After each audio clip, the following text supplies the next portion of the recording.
Hey, this is Xavier with Modern Exterior here in New Berlin, Wisconsin. I was called out today to take a look at a leak that was happening in a closet.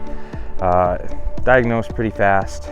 I went into the attic, saw that the water from the chimney flashing was catching a truss and kind of just dripping its way down into that closet area, and that was further found successful. But another thing I found was that this entire roof is hail ridden, and it made me think, how are homeowners supposed to know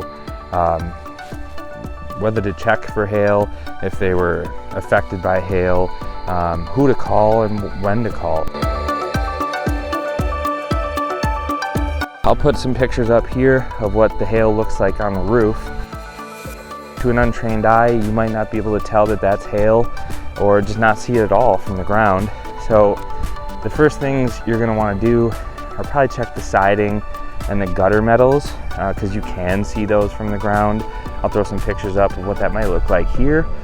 And if you can see any of those markings, or if you're just questionable at all, give Modern Exterior a call. Have someone like myself or one of my other colleagues come out, because to our eyes, we'll be able to see this right away, just like I did. As soon as I stepped up the ladder, I saw bruises, and I got the homeowner on the roof. I showed him what hail looks like and how much of his roof was affected by it.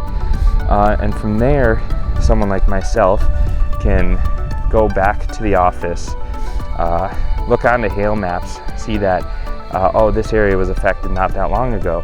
And then I can sit down with you and go through the insurance process, which we'll talk about in another video.